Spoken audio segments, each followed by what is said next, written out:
हमारी जो भी तक सोसाइटी है it is more IQ driven, number. School level तक भी मैं ये देखती हूँ कि टीचर्स के पास जब जाते हैं ना पेरेंट्स, तो टीचर कहती है कि जी अगर नंबर ले रहा है ना बच्चा तो रो रहा है, पीट रहा है, शरारत कर रहा है, जो मर्जी वो इमोशनल डिस्प्ले कर रहा है, डजंट मैटर, वो ठीक है, कोई बात नहीं, नंबर ले ले बस बच्चा। तो इसलिए मैं जानना चाह रही हूँ, एक तो इमोशनल इंटेलिजेंस को आप कैसे डिफाइन करेंगे, और फिर ये जो IQ और EQ की जंग चलती है इसको कैसे देखें? एग्जैक्टली डॉक्टर कमल, ऐसे ही है, ये जंग ही है और अनफॉर्चुनेटली बहुत सारे लोग ये जंग हार जाते हैं। Emotional intelligence is to be able to display the right emotion at the right time with the right person in the right amount. अस्सलाम वालेकुम वरहमतुल्लाहि वबरकातुहू। बिस्मिल्लाहिर्रहमानिर्रहीम।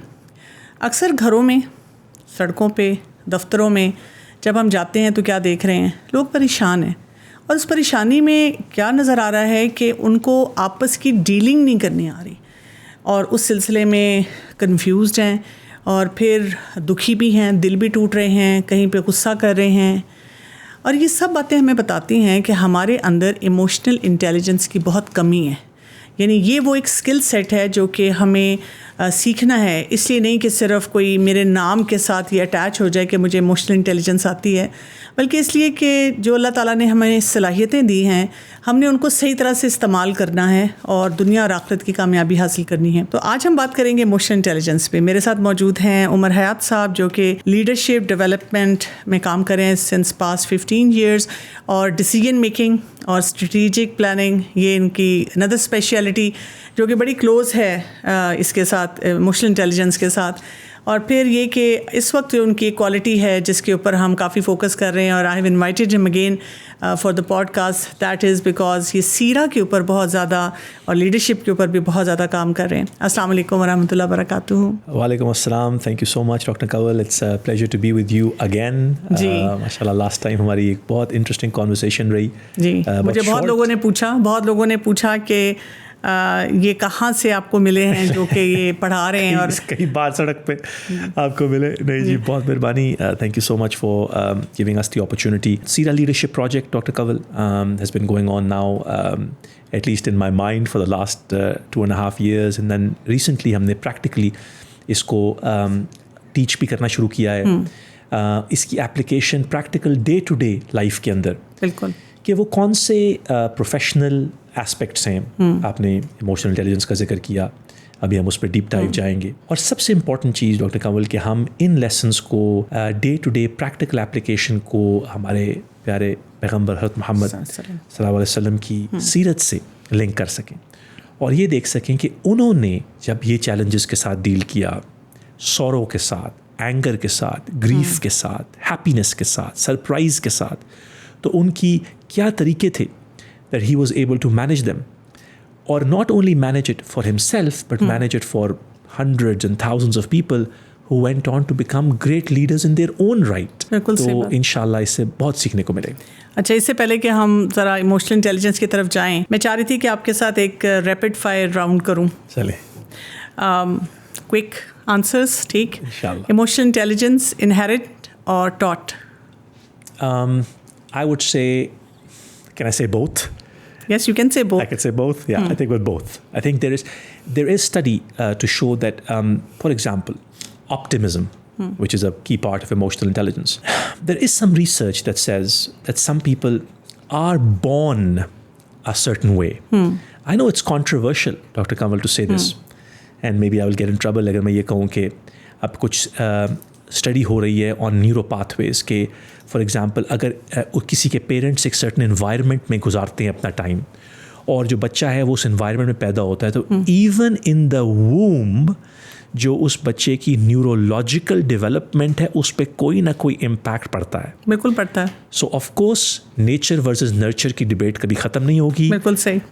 95% nurture, but I think nature का भी एलिमेंट। ठीक है, ओके। प्रॉब्लम सॉल्विंग इमोशनल और logical? माशाल्लाह डॉक्टर कंवल, आप आज सही क्वेश्चन तैयार करके लाई हैं। प्रॉब्लम सॉल्विंग इमोशनल इंटेलिजेंस का एक पार्ट भी है, but I would say more intellectual, more IQ then EQ। और फिर जब हम डिस्कस करेंगे, हम इसको डीप डाइव जाते हैं कि कब वो प्रॉब्लम सॉल्विंग आपको, you need to handle it from an emotional perspective. Most problems people face, Dr. Kanwal, are people related problems as opposed to factual problems. Factual problems. Okay. आप अपने कोई last 2 emotions बताएंगे जो आपको एकदम याद आएं? Dr. Kamal, I think one of the emotions, there's 6 basic emotions that we all experience. There is happiness, there is surprise, there is sorrow, there is fear, there is envy. 6 basic emotions हैं. उसके बाद फिर बाकी emotion जो हैं वो हर उसी जिस तरह कलर्स नहीं होते 6 basic कलर्स हैं उसके बाद सब emotions बाकी उनका मिक्स है. सो आई वुड से दैट क्योंकि मैं अभी मेरी वाइफ ट्रैवल कर रही थी तो मैं 3 बच्चों के साथ घर पे अकेला था और मेरे ख्याल में जो एंगर का इमोशन था वो मैंने बहुत एक्सपीरियंस किया और अपने आप को उसको मैनेज करने की कोशिश की. And I would also say that अल्हम्दुलिल्लाह happiness in being back here in FQ Free Quran Education with Al Huda आपके साथ very happy to be here. जज़ाकल्लाह. Okay, when criticized आप डिफेंड करना चाहें या सुनना चाहें? डिफेंडिंग और लिसनिंग. देखें जी, आई एम 43 नाउ. सो पहले 40 साल तो मैं डिफेंड करता रहा क्रिटिसिज्म को. आई थिंक अब मुझे ये रियलाइज़ हो रहा है that all progress in life begins with the truth. And one of the ways in which you discover truth कि आपके जो ब्लाइंड स्पॉट्स होते हैं, कभी डॉक्टर कंवल ऐसी चीज़ें होती हैं जो और लोग आपके बारे में जानते हैं, आप खुद नहीं जानते, जिसको वो साइकोलॉजिस्ट साइकाइट्रिस्ट जोहारी विंडो कहते हैं. सो मेरे ख्याल में जोहारी विंडो जो है वो अब मुझे खोलने का टाइम आ गया है. इसका मतलब ये है कि I would much rather operate with high levels of listening and with the feet, because maybe it's, I think after 40 you may be not as insecure in life, I hope. So I would say now I would like to listen, but I've spent a lot of time trying to defend. Okay. Would you rather be understood or respected? माशाल्लाह, ये तो मुझे लगता है पूरे अल हुदा institute ने मिल के ये सवाल जो हैं बनाए हैं. जी, I would much rather be understood. अच्छा, what is harder for you, apologizing or forgiving? Apologizing. I would say it's harder. हालांकि हम लोगों को बताते यही हैं कि आप apologize कर लें. मैं उस दिन किसी को कह रहा था, मैंने कहा do as I say not as I do. Do as I say not as I do. नहीं बिल्कुल जी, ये forgiveness is a great thing. What is hard to manage, emotion or thought? I think with time you can train yourself on being able to manage emotions. And I love how you use the word manage emotions and you didn't say control emotions, because one cannot control emotions, you can manage them. I believe it's much more challenging to manage thoughts. हमारे तो दीन में भी यही है कि thoughts तो शायद आती रहती हैं. वो नफ्स की पता नहीं कौन सा लेवल होगा, नफ्स अमारा, नफ्स लवामा, नफ्स मुतमईना का भी कोई लेवल होगा जहाँ पे थॉट्स भी नहीं आती होंगी डॉक्टर कंवल. बट इसीलिए तो थॉट्स के ऊपर फिर पूछ नहीं है जब तक कि आप उस पर एक्ट ना करें. चलें हम आगे मूव करते हैं. आप थोड़ा सा एक्सप्लेन करेंगे फॉर द ऑडियंस के what is exactly emotional intelligence. और जब हम वही बात है कि एक बैटल चलती है, यानी हमारी जो अभी तक सोसाइटी है it is more IQ driven, number. School level तक भी मैं ये देखती हूँ कि टीचर्स के पास जब जाते हैं ना पेरेंट्स, तो टीचर कहती है कि जी अगर नंबर ले रहा है ना बच्चा तो रो रहा है, पीट रहा है, शरारत कर रहा है, जो मर्जी वो इमोशनल डिस्प्ले कर रहा है, डजंट मैटर, वो ठीक है कोई बात नहीं, नंबर ले ले बस बच्चा. तो इसलिए मैं जानना चाह रही हूँ, एक तो इमोशनल इंटेलिजेंस को आप कैसे डिफाइन करेंगे और फिर ये जो IQ और EQ की जंग चलती है इसको कैसे देखें? एग्जैक्टली डॉक्टर कमल, ऐसे ही है, ये जंग ही है और अनफॉर्चुनेटली बहुत सारे लोग ये जंग हार जाते हैं. उसकी भी रीज़न हम डिस्कस करते हैं. पहले ज़रा डिफाइन करते हैं इमोशनल इंटेलिजेंस को.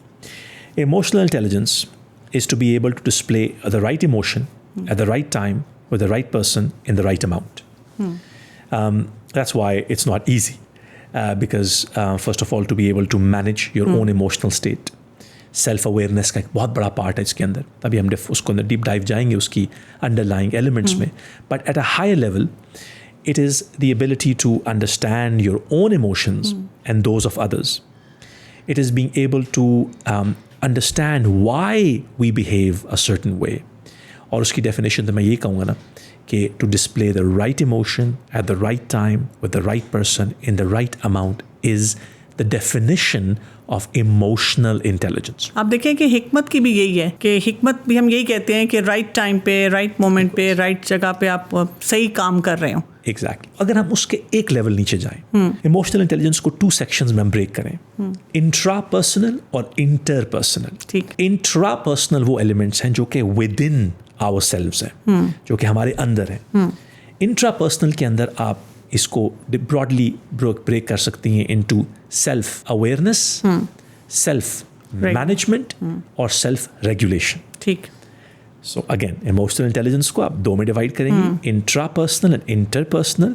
इंट्रा पर्सनल को आप फर्दर 3 में डिवाइड कर देंगी, self awareness, self management and self regulation. यानी ये चीजें मेरे कंट्रोल में जी हैं, within एग्जैक्टली, me। ये this is what with in us. Self awareness को भी आप आगे बहुत सारी चीज़ों में डिवाइड कर सकती हैं, बट हायर लेवल के ऊपर self expression, the ability to say how you feel, self reliance, to be able to rely on one self, emotional self-awareness, so to be able to differentiate, to say these are the different emotions that I experience और किस bandwidth पे मैं वो emotions को experience करता हूँ, because as you know some people for them the highs are high, the lows are low. When they're angry, they're really angry. जब when they जो envy करते हैं, हसद करते हैं, तो really हसद करते हैं। मैं आपको बड़ी एक सरप्राइजिंग सी बात बताऊं कि मेरा ग्रैंडसन है, ही इज़ 2+, तो वो बहन से लड़ा और बहन ने कंप्लेन की कि दादो इसने ये किया है, तो वो आगे से डिफेंसिव होकर बताने लगा कि नहीं दादो मैंने ऐसे नहीं किया। मैंने उससे सिर्फ इमोशन की बात की। मैंने उससे कहा कि आपको गुस्सा आया है? He just look back at me and he said हाँ। Imagine. तो मेरे लिए सरप्राइजिंग था कि वो 2 साल का बच्चा भी डिफाइन कर सका कि हाँ ये गुस्सा था, इस वजह से मैंने ये किया। And maybe I think this 2-year-old is more emotionally aware than many people on the streets. किसी से पूछें कि how do you feel? They'll say I'm stressed, and you'll ask them what are you stressed on, and they'll give you जो exact अभी 1-2 minute पहले कुछ minute पहले चीज़ हुई थी, और वो रीज़न भी नहीं था उनके स्ट्रेस के, कुछ और चीज़ थी जो कि पहले चल रही थी। बट हम दोबारा वापस आते हैं, सेल्फ अवेयरनेस के अंदर कुछ अंडरलाइंग एरियाज़ हैं, सेल्फ मैनेजमेंट के अंदर कुछ अंडरलाइंग एरियाज़ हैं, जैसे कि इम्पल्स कंट्रोल, जैसे कि स्ट्रेस मैनेजमेंट। ये वो सब एरिया हैं जो कि सेल्फ मैनेजमेंट के अंदर आते हैं। ठीक है। सेल्फ रेगुलेशन के अंदर ऑप्टिमिज्म है, अचीवमेंट ड्राइव है, कंटेंटमेंट है, कना रिदा, जिसकी बहुत इंपॉर्टेंट है कि हम उस पर भी कुछ बात करें, बिकॉज वो हमारे पैगंबर सल्लल्लाहु अलैहि वसल्लम की सीरत से डायरेक्टली लिंक्ड है। और जो ग्लोबल पैंडेमिक है आजकल, it is the pandemic of negativity, it is the pandemic of anxiety and stress. Mashallah, Dr. Kawal, in your practice, I'm sure you have a lot of scenarios in which most of the illnesses, they are not even physical ailments, they are mental ailments.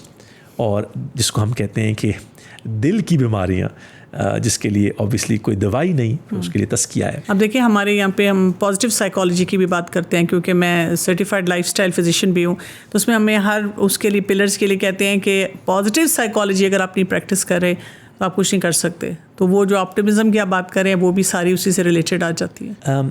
क्योंकि emotional intelligence की 2 sides, it's always important जो हमारे लोग podcast सुनेंगे वो ये understand करें कि intrapersonal intelligence, the ability to deal with one's self, is only one part of emotional intelligence. Interpersonal intelligence, which is the ability to work with others, उसके अंदर group orientation आ जाती है, उसके अंदर empathy, तातुफ जिसको अरबिक में कहते हैं, वो आ जाते हैं। empathy के बारे में हम बहुत डीप डाइव डिस्कशन करेंगे, बिकॉज हम ये भी देखेंगे नॉट ओनली कि एम्पैथी प्रैक्टिस कैसे करते हैं, बट हमारे पैगंबर सल्लल्लाहु अलैहि वसल्लम की सीरत में एम्पैथी कितनी मिसालें मिलती हैं। So in summary doctor Kanwal, emotional intelligence is the ability to display the right emotion at the right time with the right person, the right amount. We know emotional intelligence is broken up into intra and interpersonal. Intrapersonal के अंदर self awareness, self management, self regulation है। Interpersonal के अंदर empathy और group orientation. तो फिर हम IQ का क्या करें? जब हम लोगों को डिफाइन कर देते हैं IQ के साथ और उन्हीं को बहुत अच्छा समझना शुरू हो जाते हैं। इसीलिए तो you get cubicles around the world, people waiting till 5 p.m.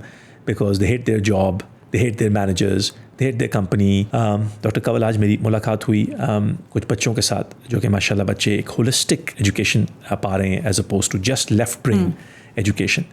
तो it was riveting to see कि उन बच्चों को विजन क्रिएशन पढ़ाई जा रही है, उनको क्रिएटिविटी इनोवेशन पढ़ाई जा रही है, उनको इमोशनल इंटेलिजेंस पढ़ाई जा रही है, ताकि वो सिर्फ फॉलोअर्स ऑफ टुमारो ना रहे। मैं आपसे एक बात करना चाहूँगा डॉक्टर अवल, ये बहुत इंपॉर्टेंटली लिंक्ड है जो हम टॉपिक आज बात कर रहे हैं। देखिए जो लेफ्ट ब्रेन है ना, जहाँ से लॉजिकल फैक्चुअल साइंटिफिक थिंकिंग आती है, IQ आता है, वो एक प्रॉब्लम सॉल्विंग ब्रेन है। It looks for problems to solve. And Dr. Kanwal, when it cannot find problems, it creates problems so it can fix them. And that's why sometimes you find people who walk around full of problems. Because when your IQ is so high and your EQ is underdeveloped, आप problems identify तो कर देंगे, आपको ये भी problem नजर आ जाएगी कि ये भी शायद आपको पता चल जाए कि ये एक फैक्चुअल प्रॉब्लम है और ये एक पीपल प्रॉब्लम है। बट आपकी ability to deal with emotions and people related problems जब डेवलप ही नहीं हुई, तो IQ के साथ वो चीज़ तो आप मैनेज नहीं कर सकते। IQ gets you hired, EQ gets you promoted. मुझे ये बताइए कि ये जो इमोशनल इंटेलिजेंस है ये क्यों इतना निगलेक्टेड है, जबकि हमारे लिए बहुत क्रूशियल है एक पर्सनल डेवलपमेंट के लिए। यानी why parents are not aware of this fact, because वो एक यूनिट से ही बच्चे ने निकलना है ना, और उसको ये समझाना है, बताना है, और फिर उसने आगे जाके लार्जर सोसाइटी का हिस्सा बनना है। If I could answer this question with another question, which is, why do you think most people, most managers, most parents find it difficult to ask the question, to answer the question, or चले answer से पहले कहते हैं, to ask the question, how do you feel? Why do most managers find it difficult to go to their employee and say, how do you feel about what you do? घरों में तो हम कहते हैं आप ये पूछेगा तो लो बच्चे को तो सर पे चढ़ा देंगे, सेंसिटिव बना देंगे। ऑफिस में भी यही होगा। अच्छा डॉक्टर कंवल, ऑफिस में तो एक अजीब ही कॉर्पोरेट सेटिंग के अंदर माइंडसेट बन गया हुआ कि over time we have linked emotions to weakness. तो जैसे हमारी लास्ट टाइम बात हुई थी कि a child who's crying, especially a male, तो a father will say, men don't cry, be a man. So over time हमने emotions को weakness से link कर दिया। तो जब कोई corporate world में गया, उसको लगा कि अगर मैं एक emotional manager हूँ तो मैं एक weak manager हूँ, मुझे तो promotion नहीं मिलेगी। फिर डॉक्टर कावल ऊपर से क्या हुआ, आपने पहले जिक्र किया, we kept promoting people based on results, not the how but the what. So you could be a horrible salesperson, आपको प्रमोट कर दिया जाएगा to a sales manager, तो आप एकदम से कुछ अच्छे सेल्स मैनेजर बन जाएंगे। अगर आप एक ईगोसेंट्रिक, सेल्फिश, सेल्फ ओरिएंटेड किस्म के सेल्स के पर्सन थे जो कि सिर्फ अपनी सेल्स के बारे में फिक्र करता था, उसने बहुत अच्छी सेल्स की, आपको हमने कहा आपने ग्रेट सेल्स की, अब क्या करें, आपको मैनेजर बना देते हैं। अब मैनेजर बने तो आपने कैसे लोग तैयार करने, बिल्कुल ईगोसेंट्रिक, सेल्फ ओरिएंटेड और सेल्फिश किस्म के टीम तैयार करनी। बट आपका सवाल एक डीप सवाल था, आपका ये सवाल था कि क्यों EQ को और राइट ब्रेन को और इस क्यों तरजीह नहीं दी जाती। डॉक्टर कंवल, मैं इसको जनरलाइज नहीं करूँगा, मैं कहूँगा कुछ ममालिक ऐसे हैं, कुछ कम्युनिटीज़ ऐसी हैं जहाँ पे इस चीज़ की रियलाइजेशन हो चुकी है। स्कैंडिनेविया के अंदर और कुछ एरियाज ऑफ वेस्टर्न यूरोप के अंदर मैंने ये ऑब्ज़र्व किया है कि कुछ ऐसे स्कूल्स हैं, कुछ ऐसे सेंटर्स हैं जहाँ पे उनको ये बात का एहसास हो गया है कि अगर तो हम लोगों को सिर्फ टेक्निकल फंक्शनल स्किल्स पढ़ाते रहेंगे तो may be they will become very good themselves, but their ability to pass on that information to others बहुत लिमिटेड हो जाएगी।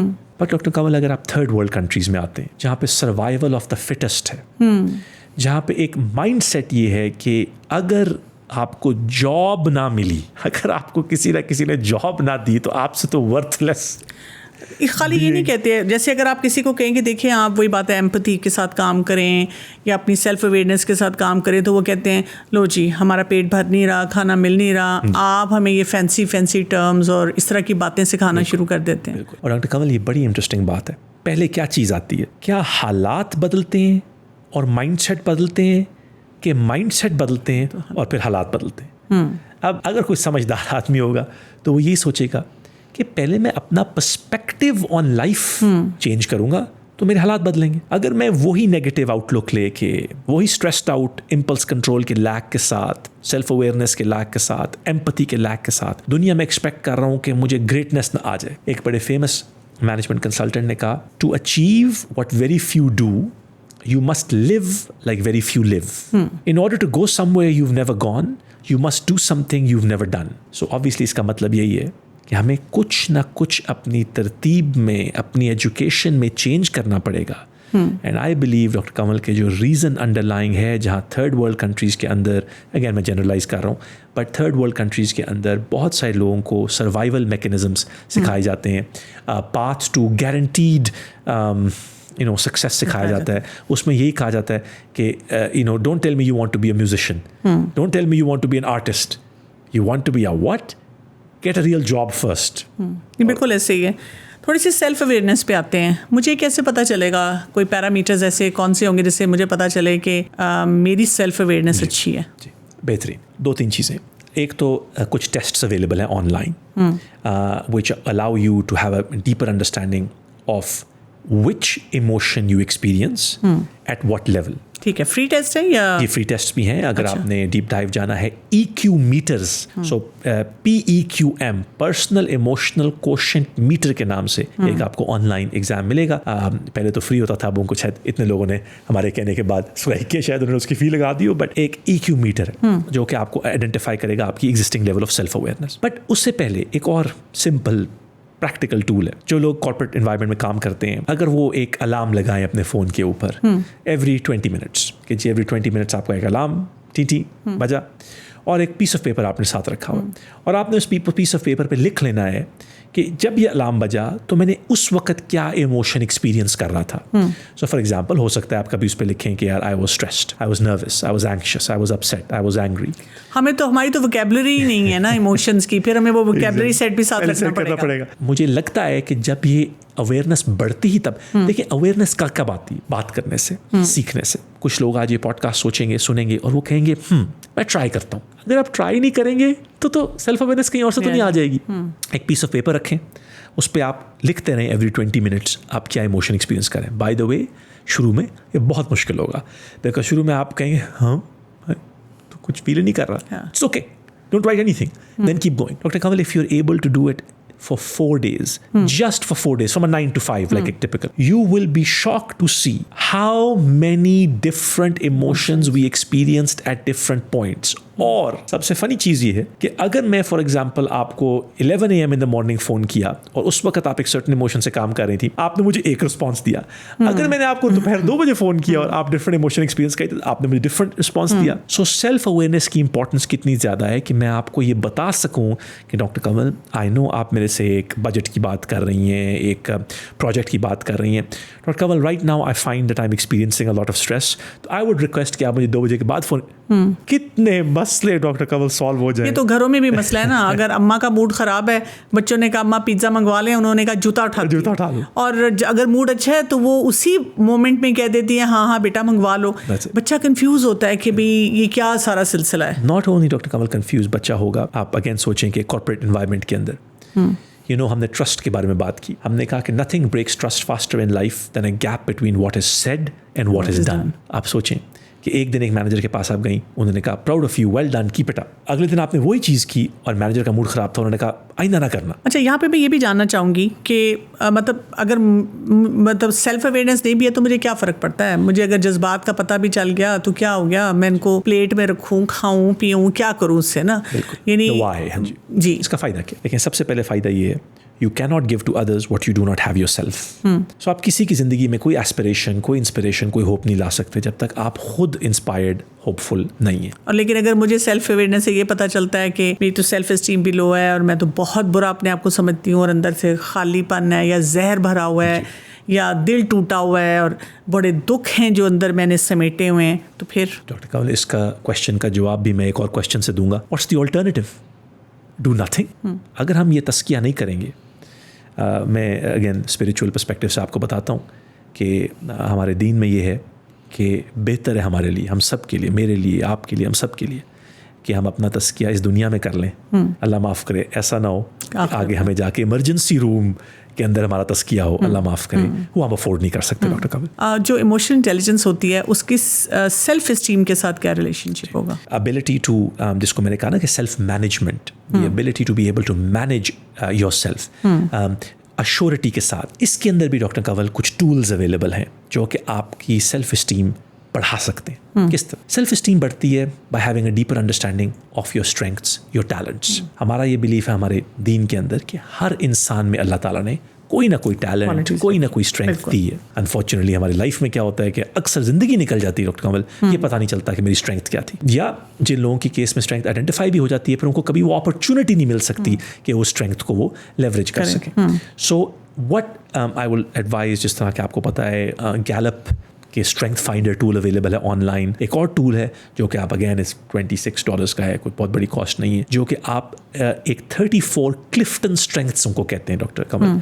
ये वो 34 स्ट्रेंथ्स हैं जो कि hundreds of thousands of people के ऊपर उन्होंने ये डायग्नोस्टिक्स करके they have come down to a conclusion कि उसमें से जो टॉप 5 आपकी स्ट्रेंथ्स हैं वो actually quite to the point है, मतलब वो क्वाइट रियलिस्टिक है। अगर आप गैलप स्ट्रेंथ फाइंडर करके ये आइडेंटिफाई कर लेते हैं कि आपकी स्ट्रेंथ्स क्या है, तो आपकी सेल्फ एस्टीम स्ट्रांग होनी चाहिए, because now you know what your worth, and वहाँ पर रुकना नहीं है, to give your self then the opportunity. Because doctor Kanwal, जब आप अपनी स्ट्रेंथ्स पे खेलते रहते हैं और आप अपने आप को वो अपॉर्चुनिटीज़ देते हैं, या अल्लाह आपको वो अपॉर्चुनिटीज़ देते हैं जिसके अंदर आप उन्हीं स्ट्रेंथ्स पे खेल रहे हैं, you become an even better version of yourself day to day.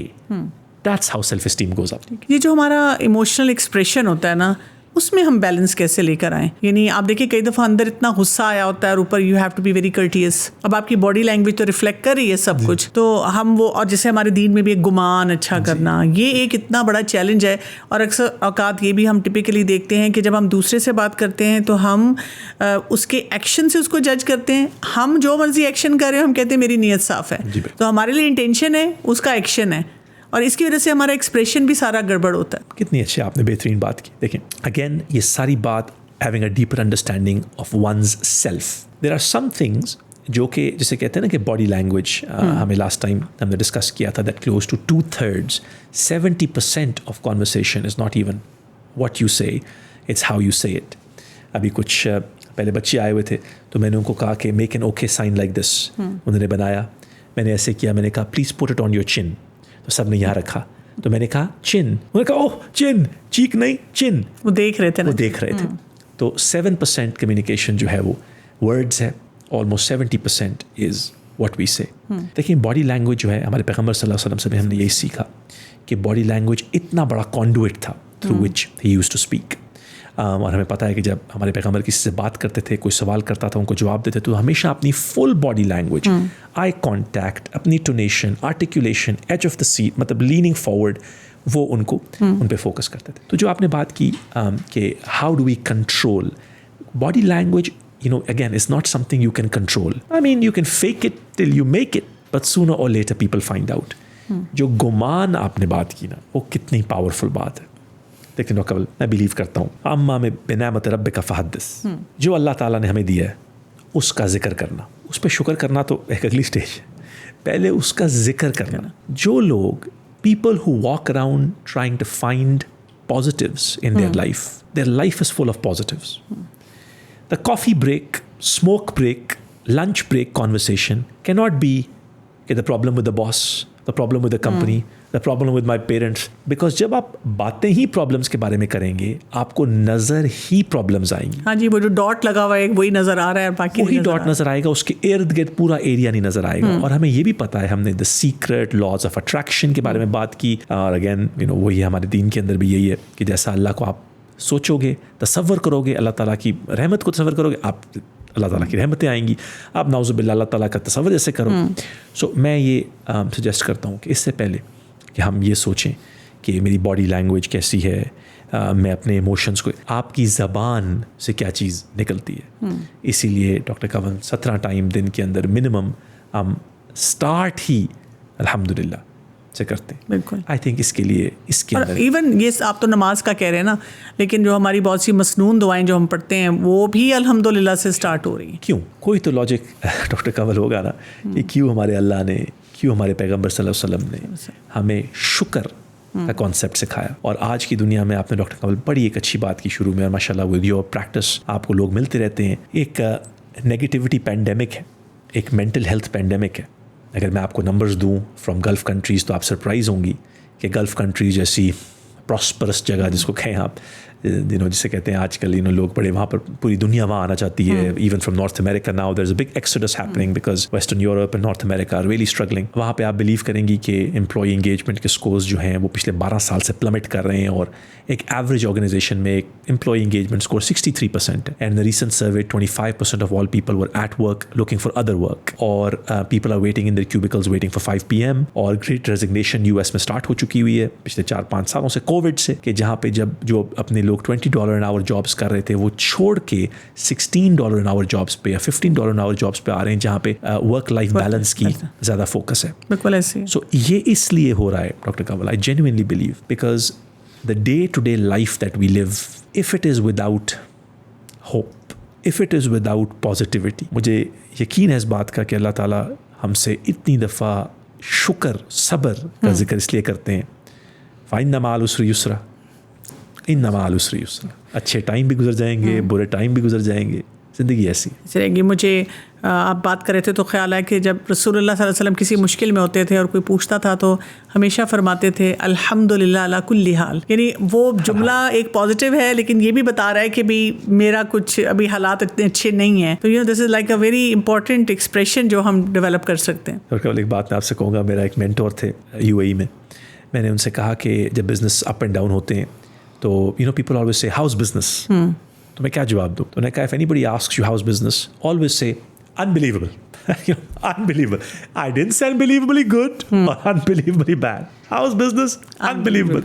अच्छा, एक चीज़ अभी आप जो ये इंटरपर्सनल डेवलपमेंट की बात करें कि अल्टीमेटली आप देखें कि इंट्रा से हमने इंटर पे जाना है और उसी से फिर वो हमारी पूरी सोसाइटी कल्चर्स वो सारे चेंज हो रहे हैं. एक जो केयर टेकर है, पेरेंट है और फिर स्कूल में टीचर है और बाद में फिर और मेंटोर्स लाइफ में आ रहे हैं, वो इतने को डिपेंडेंट हैं. उनका पैराडाइम ही को डिपेंडेंसी का है. बच्चे के सामने जो रोल मॉडलिंग आ रही है वो इंटरडिपेंडेंस की नहीं आ रही है. तो इस मसले को कैसे देखें? पहले तो आपने जो बात की ना कि इंटरपर्सनल की तरफ आना, अगेन आपने बिल्कुल सही आइडेंटिफाई किया. पहले इंट्रा सॉर्ट आउट होता है, फिर इंटर पे आप आते हैं. बिकॉज सेल्फ अवेयरनेस नहीं होगी.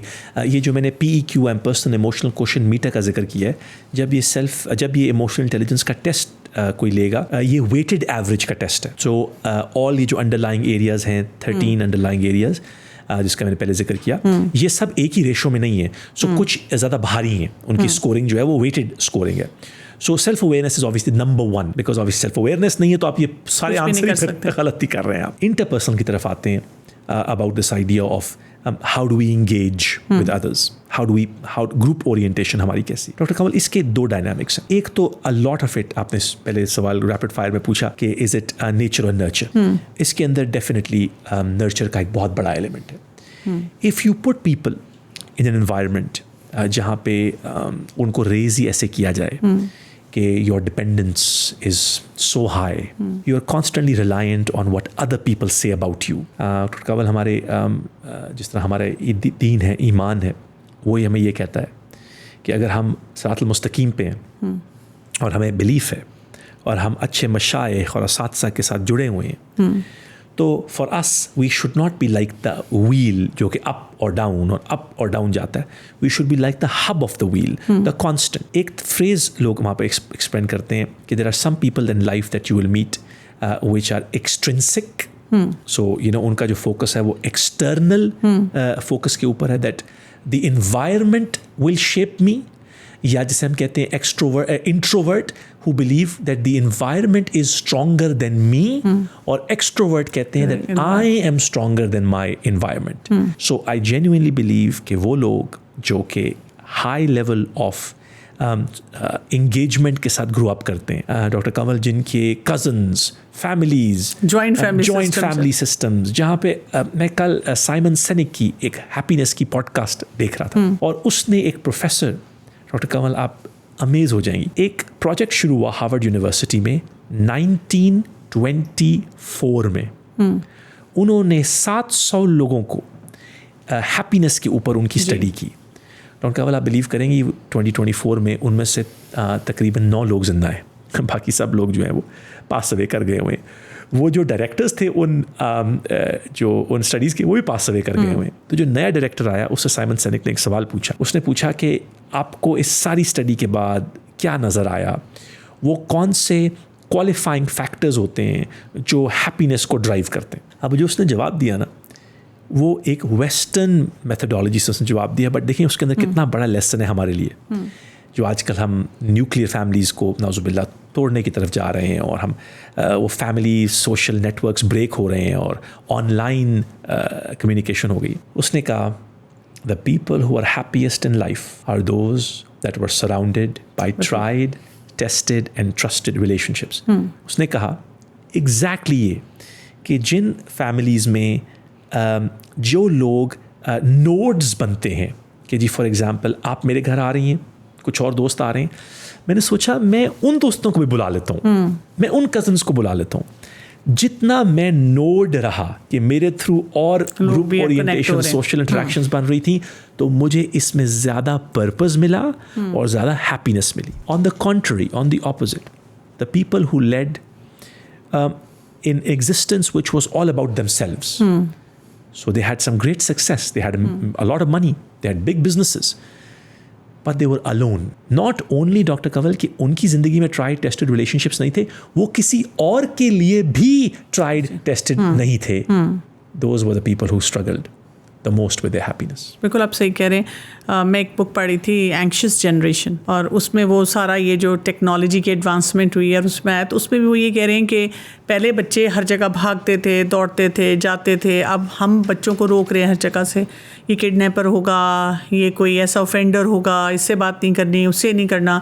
हमारे बच्चे बहुत आइसोलेट हो गए, और फिर वही बात है, फिर वो स्क्रीन पे ही आके बैठ गए, और उससे भी हमारी ये आइसोलेशन बढ़ गई। अच्छा, एम्पैथी पे थोड़ी सी बात करते हैं कि एम्पैथी को कैसे डेवलप किया जाए और उसको कैसे प्रैक्टिस किया जाए, स्पेशली जबकि एक बड़ी हमारी कट थ्रोट किस्म की कॉम्पिटिटिव एनवायरनमेंट है, और जिसमें अम्मा स्कूल से शुरू हो जाती हैं कि बेटा लंच नहीं किसी को देना, वो तुमने खुद ही खाना है, पेंसिल भी नहीं किसी को देना, अपनी पेंसिल अपनी चीज़ें रखो, और हर जगह वो चाहती हैं मेरे बच्चे को सीट मिल जाए। अब वो बच्चा अगेन देखें वो बन रहा है पार्ट ऑफ द सोसाइटी, और उसने ये सीखी है सेल्फ सेंटर्डनेस कि मुझे मिल जाए चीज़, मुझे ना किसी के लिए कुछ करना पड़े। डॉक्टर कंवल, ये इतनी इंपॉर्टेंट बात है। जो भी हमारे दोस्त और कंट्रीब्यूटर्स जो भी ये पॉडकास्ट सुनेंगे, मैं आपसे रिक्वेस्ट करूँगा कि इस पार्ट को डीप डाइव समझिएगा, बिकॉज एम्पैथी, जैसे मैंने आपसे कहा कि सेल्फ अवेयरनेस इमोशनल इंटेलिजेंस का नंबर 1 मोस्ट क्रिटिकल फीचर है, एम्पैथी उसका second most important feature, because empathy एक माइंडसेट क्रिएट करता है which is a zero sum game. Unfortunately जैसे मैं स्कूल में पाकिस्तान में पढ़ा, आई एम श्योर आपकी भी एजुकेशन और बहुत सारे जो लोग सुन रहे होंगे उनकी एजुकेशन वो पोजीशन सिस्टम पे रही कि कोई पोजीशन, कोई क्लास में 1 आता था, कोई 2 आता था, कोई 3 आता था। मैं तो खैर पता कोई 27 ही आता था हमेशा। मगर जब ये आप माइंडसेट बच्चों में ब्रीड करते हैं कि मेरा भी ए है, आपका भी ए है, बट मैं आपसे बेहतर हूँ, मैं आपसे जो पर्सन नंबर 9 पे आया, मैं उससे 9 टाइम्स बेटर हूँ। तो एक जीरो सम गेम आप क्रिएट कर रहे हैं बच्चों के अंदर, और वो ईयर आफ्टर ईयर जब वो इनकलकेट होती रहती है उनके अंदर, तो you and up in an environment. Doctor Kanwal, मैं आपको अपनी मिसाल देता हूँ। मैं जब कनाडा से ग्रेजुएट हुआ यूनिवर्सिटी से, तो मुझे राइट अवे, क्योंकि मैं एक इंटर्नशिप कर रहा था एक ऑर्गेनाइजेशन के साथ, जिनके साथ अल्हम्दुलिल्लाह मुझे एक शरिया कंप्लाइंट पोर्टफोलियो बनाने का एक मौका मिला। क्योंकि मेरी फाइनेंस का बैकग्राउंड है, मैंने वो पोर्टफोलियो बनाया, और मैंने अल्हम्दुलिल्लाह वो मस्जिदों के बाहर -30 के अंदर डॉक्टर कंवल फ्लायर बांटना शुरू कर दिए लोगों को अपने सेमिनार्स पे बुलाने के लिए। तो जब मेरे दोस्त उन्हीं मस्जिदों से जिनकी अच्छी जॉब्स लग गई थी, क्योंकि जुमा पढ़ने आते थे सारे, जब वो बाहर आ रहे होते थे तो मुझे देखते थे कि मैं कोट पहन के अपना जो है फ्लायर बांट रहा हूँ सेमिनार के लिए। तो 2-3 ने मुझे कहा कि इफ़ यू डोंट माइंड, हम तुम्हारी कोई जॉब वगैरह का देखें अगर तुम मतलब स्ट्रगल कर रहे हो क्यों। तो अल्लाह ताला ने मेरे दिल में उस वक्त एक बात डाली, पता नहीं क्यों मैं उस पर सोचता हूँ कि सुभान अल्लाह, क्या उसमें अल्लाह ताला ने इस्तकामत दी मुझे, कि मुझे लगता था कि मेरा पर्पस कुछ बड़ा है और मैं एक बड़ी चीज़ करने जा रहा हूँ। डॉक्टर कंवल, अल्लाह का खास मेरे पे करम हुआ, वो पोर्टफोलियो 6.5 साल के बाद एक $30 मिलियन का पोर्टफोलियो 1000 मुस्लिम फैमिलीज़ के साथ अक्रॉस कैनेडा बन गया और बढ़ गया। मुझे उस 6 साल में बहुत सारी लर्निंग्स मिली, और सबसे बड़ी उसमें मुझे लर्निंग ये मिली कि जब आप किसी लोगों से मिलते हैं जो आपको लोग इन्वेस्टमेंट्स के लिए कहते हैं, उनके लिए जो लिसनिंग है, it's not how much I knew, it's how much I was willing to listen. तो जब मुझे कोई आके ये कहता था कि जी आई एम इन डेट, सो मेरी ability to understand how they felt, या मुझे कोई बंदा कहता था जी कि मैं घर खरीदना चाहता हूँ, मैं 25 साल से रेंट पे रह रहा हूँ और मैंने मॉर्गेज की एप्लीकेशन की थी, वो सक्सेसफुल नहीं हुई, मेरी इन्वेस्टमेंट नीचे चली गई, मेरा डेबिट कार्ड लेट आया, मुझे, तो बजाय कि मैं उनको एज अ नंबर देखूँ, मैं उनको एम्पथाइज करके ये करूँ कि अगर मैं इनकी जगह होता तो मैं क्या एक्सपीरियंस करता। डॉक्टर कंवल, एम्पथी का रास्ता लिसनिंग के थ्रू है। ठीक, अगर हमने एम्पथी सीखनी है तो we must become better listeners. There are 5 levels of listening. Level 1 पे इग्नोरिंग है, लेवल 2 पे प्रिटेंडिंग है, लेवल 3 पे सिलेक्टिव है, लेवल 4 पे एक्टिव है, और हाईएस्ट लेवल ऑफ लिसनिंग है empathic listening, where we listen not with an intent to reply but we listen with an intent to understand. We listen not with our ears, but we listen with our heart. इसका रास्ता listening के through है. You cannot achieve empathy if you're not a good listener in spousal relationships, boss-employee के relationships. Doctor Kanwal 1,02,000 लोग जिन्होंने कोई major purchase की थी रिसेंटली, घर खरीदा था, गाड़ी खरीदी थी, टीवी खरीदा था, उनसे पूछा गया कि what from a sales person what was the best quality that you saw. तो आप बिलीव करेंगी प्रोडक्ट नॉलेज टॉप 5 में भी नहीं था. The number 1 quality that made somebody buy from someone is they said I felt like he asked me the right questions and then listened to my answers. This is empathy. बिल्कुल आप सही कह रहे हैं. अच्छा, एक और भी सिचुएशन सिनेरियो है. जैसे हम सब की लाइफ में बहुत डिफ़िकल्ट सिचुएशंस आती हैं, ऐसी स्ट्रेसफुल सिचुएशंस आती हैं जिसमें हम इमोशनली भी शैटर हो जाते हैं. यहाँ पे फिर इमोशनल इंटेलिजेंस जो है हमें रेजिलियंस देती है. उसको कैसे प्रैक्टिस किया जाए? Emotional resilience will be the single most important tool for leaders, entrepreneurs, business owners, employees of the future. Resilience, the ability to bounce back. Doctor Kanwal, अगर हम अपने बच्चों को कुछ और ना सिखाएं, अगर हम उनको रेजिलियंस सिखा सकें, which is the ability to bounce back, where the highs are not so high, the lows are not so low. मैं डॉक्टर कंवल, अगर मुझे अलाउ करें, इसको 2 पार्ट्स में आंसर करता हूँ. एक तो है वेस्टर्न मेथोडोलॉजी और दुनिया की बात, और फिर एक है दीन की बात. जो दुनिया की बात वो ये है कि the only way you have resilience in life is if you have experiences in life. कोई किसी को थियोरेटिकली किताब में नहीं बता सकता कि देखो, जब तुम ना, अल्लाह माफ़ के नाउज़ुबिल्ला, death of a loved one होगा, या जॉब लॉस होगा, या कोविड होगा, तो तुम ना परेशान ना होना. कोई किसी को ये नहीं समझा सकता जब तक इंसान उसके थ्रू नहीं गुजरता खुद. That's why old age saying है, there is no substitute to experience. अच्छा, अब ये ज़रूर है कि जिन लोगों के अंदर हाई इमोशनल इंटेलिजेंस होती है, उनके हाईज इतने हाई नहीं होते, लोज इतने लो नहीं होते. सो वो बाउंस बैक जल्दी कर लेते हैं. तो उनको ये समझ आती है कि मैंने एक बिज़नेस किया था, मैंने अपना पूरा एफर्ट किया उस बिज़नेस के अंदर, वो बिज़नेस वर्कआउट नहीं किया. दैट डजंट मीन कि it's destiny. That doesn't mean कि मेरा अगला बिज़नेस भी फेल होगा. Just because it happened doesn't mean it's destiny. Resilience की जो ओनली, इसलिए हम बच्चों को हम कहते हैं, और लास्ट टाइम हमने ये भी डिस्कस किया था, exposure. The best thing we can do as parents is to give our children exposure. Doctor Kanwal, failure is the best teacher. कहते हैं ना, failure is an orphan, success has many fathers, right? Failure is an orphan, success has many fathers. जब success होता है तो बहुत सारे लोग क्रेडिट लेते हैं, जब फेलियर होता है तो कोई हाथ नहीं लगाना चाहता. हम ऑर्गेनाइजेशन में पूछते हैं, so guys, whose decision was it? Management decision? Which this is same people. Dr. Kamal, दुनिया के हिसाब से इमोशनल रेजिलियंस सिर्फ तब आ सकती है जब आप एक्सपोज हों टू डिफरेंट environments, और आपका EQ इतना हाई हो, आपको high level of self awareness हो, आपको अपनी स्ट्रेंथ्स का पता हो, और आपको पता हो कि ये ट्रिगर्स का भी पता हो कि फॉर मी ये चीज़, when I'm angry I'm really angry, when I'm sad I'm really sad. So हमारे पैगंबर सल्लल्लाहु अलैहि वसल्लम पे ग्रीफ आया, सौरो आया, हज़रत खदीजा की वफ़ात के ऊपर, उनके बेटे की वफ़ात के ऊपर, अबू तालिब की वफ़ात के ऊपर, ताइफ के ऊपर, बहुत सारी उनकी एग्जाम्पल हैं ऐसी जहाँ पे उन पे बहुत ज़्यादा इमोशनल डिस्ट्रेस आया. बट हमारे पैगंबर सल्लल्लाहु अलैहि वसल्लम ने उसका काउंटर हमेशा अल्लाह के शुक्र से किया, और उन्होंने हमें ये सिखाया कि जब अल्लाह ताला की खैर आती है वो भी एक टेस्ट है. कुरान में भी यही है कि खैर इज़ टेस्ट और शर is test. You will be tested. हमारे तो दीन में भी ये है कि अच्छे टाइम भी टेस्ट करते हैं डॉक्टर कंवल, और कुरान में बार बार इस चीज़ का जिक्र है कि जब हम उनको उस परेशानियों से, उन तूफ़ान से निकाल लेते हैं, वो भूल जाते हैं और कहते हैं कि मैंने देखो क्या अचीव किया, और जैसे ही वो प्रॉब्लम में आते हैं वो वापस हमारी तरफ भागते हैं. सो दीन और दुनिया दोनों हमें ये सिखाती है, we will become, whether we like it और not, a product of our environment. जितने हम अच्छे लोगों, पॉजिटिव लोगों, रेजिलिएंट लोगों के साथ हम उठे बैठेंगे, जिनकी language is not, Dr. Kanwal, a deficit-based language. They don't talk about it can't happen, it won't happen, it'll never happen. हो ही नहीं सकता. इधर तो होना ही कुछ नहीं है. इधर तो कभी, रिमेंबर द लास्ट टाइम ऐसे हुआ था, और वो जिसे कहते हैं ना past based conversations. Doctor Kanwal, जब भी आपको कोई पास्ट बेस्ड बंदा नजर आएगा ना, आप देखेंगे कि किसी ने कहा ना कि all realists are pessimists because life is tough. Day to day life is tough. People will disappoint you. People will backstab you. Things will not work out the way that you expected them to do. So how will we, whatever age you are, how will we bounce back? We will only bounce back if we have a very high level of our own self-awareness कि ये मेरी strengths हैं, ये चीज़ workout नहीं की, इसका ये मतलब नहीं कि मेरी strength नहीं है. नंबर 2, अल्लाह ताला पर जिसे कहते हैं तवक्कल. इतना तवक्कल होना कि मेरी ज़िंदगी में, डॉक्टर कंवल मैं हमेशा वो बात याद करता हूँ जो अल्लाह ताला ने कुरान में हमारे पैगंबर से कही थी कि did we not find you an orphan, did we not find you lost. तो अगर अल्लाह ताला ने पैगंबर पे इतना रहम किया, करम किया, जिन पे इतने पैगंबर सल्लल्लाहु अलैहि वसल्लम कहा करते थे आई द मोस्ट, मेरे पे जो चैलेंजेस आए, मेरे पे ट्रिब्यूलेशंस आई, वो सबसे ज़्यादा थी. सुभान अल्लाह. हमें बहुत कुछ सीखना है उनकी सीरत से. बिल्कुल. और आप देखें कि he was the most smiling person, उनके बारे में ये आता था. इम्पल्स की आप बहुत बार बार आपने जिक्र किया.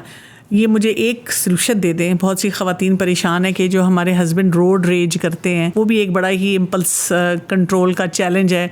गाड़ी में बैठे बैठे कोई गाली, कोई बात, कुछ नहीं छोड़ते और सड़क पे तो रश होना ही है. अब ये इमोशनल इंटेलिजेंस का इतना बड़ा फेलियर है, इसको कैसे ठीक किया जाए? Doctor Kanwal, impulse control is a big part of emotional intelligence. हमारी ब्रेन का जो एक एरिया है अमिगडाला, जो अमिगडाला हाईजैक हो जाता है. आपको वो ईमेल आई, आपने ईमेल देखी, व्हाट्सएप मैसेज आया, आपने कहा और आपने व्हाट्सएप को रिस्पॉन्ड किया और फिर आगे से एक और मैसेज आया और आपने मैसेज किया और एक वॉर शुरू हो गई. और कितनी दफ़ा ऑब्वियसली जो भी ये पॉडकास्ट सुन रहे हैं, वो आर मैरिड, वो इस चीज़ को फुली रिलेट कर सकते हैं कि कभी आपकी लड़ाई हो जाती है और आप बाद में भूल जाते हैं कि मेरी लड़ाई क्यों हुई थी, और आप दोनों सड़े हुए बैठे हुए हैं और आप दोनों याद कर रहे हैं कि ये मतलब हम क्यों इस तरह बैठे हैं. मुझे भूल गया है, बट मैं एडमिट नहीं करना चाहता कि मुझे भूल गया कि मैं क्यों हमने फाइट स्टार्ट की. और कंवल, जब हमने स्टडी किया ब्रेन को पिछले 4.5-5 साल में, न्यूरो साइंस को, फिर मैंने आपसे जिक्र किया, मेरे वालिद साहब अल्लाह को शिफा दे, उनको डिमेंशिया का एक प्रॉब्लम 2020 से डिटेक्ट हुआ और एल्जाइमर्स. तो हमने थोड़ा सा अंडरस्टैंड करने की कोशिश की कि ब्रेन की वो क्या फंक्शंस हैं जो कि कंट्रोल करते हैं डिफरेंट एरियाज़.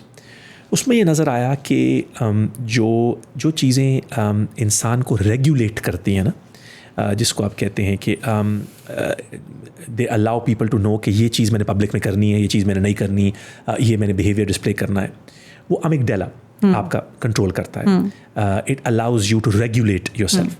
तो जब नाउज़ुबिल्लाह बीमारी होती है तो वो फिर अमिगडाला वीक हो जाता है. तो इट डजंट अंडरस्टैंड कि मैंने यहाँ पर ये बात नहीं करनी, या मैंने शाउट नहीं करना, या मैंने अपने आप को ऐसे I don't have to expose my self and so. आपका सवाल था इम्पल्स कंट्रोल कैसे बेहतर होना चाहिए. देखिए अगेन, इम्पल्स कंट्रोल होता है better through consequence, through understanding the consequence of your actions. Again मुझे कहा गाड़ी में आप बैठे हुए, दरवाजे बंद किए हुए, बाहर तो किसी को आवाज़ नहीं जा रही. देखें एक आवाज़ ऊपर तो जा रही है, बीवी बेचारी जो है वो सुन रही है और बच्चे सुन रहे हैं और वो सारा इम्पैक्ट ले रहे हैं. देखिए मैं आपको एक एग्जांपल देता हूँ. अगेन ये कोई हर एग्जांपल ऐसे नहीं होती कि मैंने को बहुत अच्छा अचीव किया.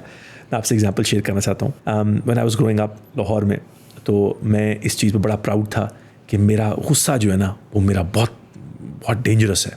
और मेरे दोस्त मुझे बड़ा कहते थे कि तुम बड़े लड़ाके हो, और हम उन लड़कों को हमने बीट किया और हमने उनको मारा, और बहुत मैं उस चीज़ पर प्राउड था. और कंवल, जब मैं बाहर गया, बाहर के मुल्कों में, और मैं पढ़ने गया और फिर मैं ऑब्वियसली वहाँ पे बिजनेसेस कर रहा था, आप बिलीव करेंगी बहुत सालों तक वो अमिगडाला हाईजैक मेरे से कंट्रोल में नहीं आता. और कंवल, मेरी ज़िंदगी में ऐसी चीज़ें शुरू हुई कि मैंने एक दफ़ा किसी को एक फिज़िकली अटैक किया, बीट किया, तो मुझे फेशियल पैरालिसिस हो गया 2 दिन के बाद. बेल्स पॉल्जी से कहते हैं, मेरे right side of the face paralyse हो गई. और कंवल, मैं जमैका गया, वहाँ पे मैं एक हॉलीडे पे गया हुआ, तो वहाँ पे मेरी लड़ाई हो गई और मेरा 1 दिन के बाद फ़ोन गुम गया. फिर मैं वापस आया और मेरी एक टैक्सी वाले से लड़ाई हो गई.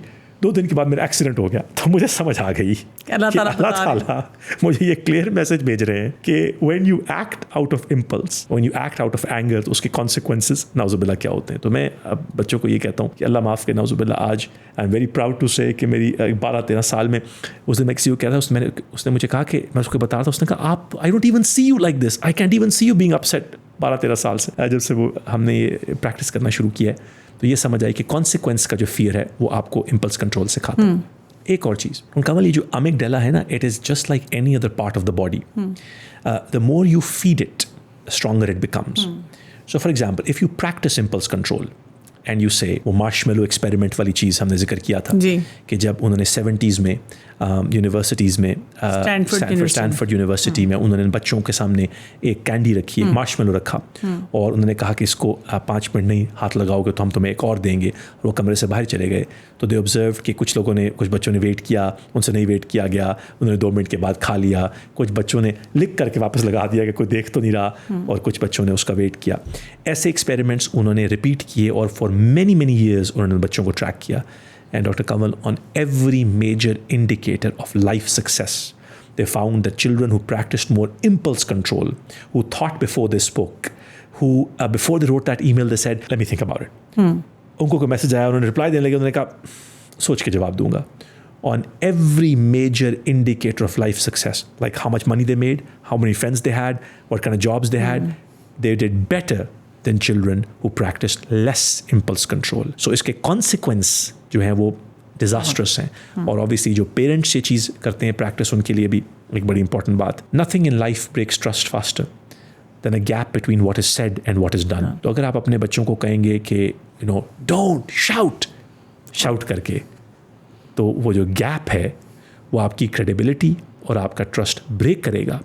और एक दिन जब अपने बच्चों को कहेंगे देखो हमें ऐसे बनना चाहिए, तो बच्चे कहेंगे आई डोंट बिलीव यू. बिल्कुल ऐसे. अच्छा, इमोशनल इंटेलिजेंस में फिर एक और फैक्टर जो रेजिलियंस से रिलेटेड है, फ्लेक्सिबिलिटी एंड अडेप्टेबिलिटी. इसका क्या स्टैंडर्ड सेट करें? यानी ये ना हो कि हमने अपने लिए कोई, जैसे देखिए लाइफ स्टैंडर्ड्स भी सेट करने हैं. अब ये ना हो कि मैं वो लाइफ स्टैंडर्ड्स पे जिनको मुझे नहीं कोई किसी तरह से कॉम्प्रोमाइज़ करना चाहिए, मैं उनकी तरफ चली जाऊँ. डॉक्टर कंवल, माशाल्लाह, आई एम अमेज्ड हाउ माशाल्लाह रिसर्च्ड योर क्वेश्चंस आर. आपने सब इमोशनल इंटेलिजेंस के एरियाज़ को टच किया है. एडेप्टेबिलिटी एक बहुत क्रिटिकल एरिया है. देखें, हमेशा हम पढ़ाते हैं लोगों को ग्रोथ माइंडसेट, और इतने सालों से मैं लोगों को पढ़ा रहा हूँ कि देखें अडेप्टेबल, एजिलिटी होनी चाहिए, ग्रोथ माइंडसेट होना चाहिए. रिएक्टिव वर्सेस प्रोएक्टिव चेंज के बेनिफिट्स क्या हैं? एक बात समझ में आई कि ज़िंदगी में कुछ चीज़ों पे ना फिक्स्ड माइंडसेट भी होने चाहिए, कुछ नॉन नेगोशिएबल्स भी ज़िंदगी में होने चाहिए. मुझे लगता है डॉक्टर कंवल कि मेरे ज़िंदगी के अंदर, क्योंकि मैं डिफरेंट बिजनेसेस मैनेज करता हूँ, और मुझे ये रियलाइज़ हो रहा है कि my life is easier when I stick to some non negotiables like values. जी. So for example, let's say you say that I have some values with which I operate. I will not negotiate on these values. तो क्या होता है कि clarity आ जाती है hiring में, firing में, प्रमोशन में, डिसीजंस में क्लैरिटी आ जाती है जब नॉन नेगोशिएबल्स क्लियर होते हैं. तो एक तो अडेप्टेबिलिटी के लिए बहुत इंपॉर्टेंट चीज़ है कि कुछ बेसिक सेट जो है ना आपका वो डिफाइन होना चाहिए, तो उसके ऊपर फिक्स माइंडसेट सही है. ठीक है. नंबर 1. नंबर 2, जो ग्रोथ माइंडसेट की बात है वो ये है कि जितने ज़्यादा हो सके, proactive change is easier to manage than reactive change. आपको मिसाल देता हूँ. Reactive change की layers होती हैं. There are different stages of reactive change.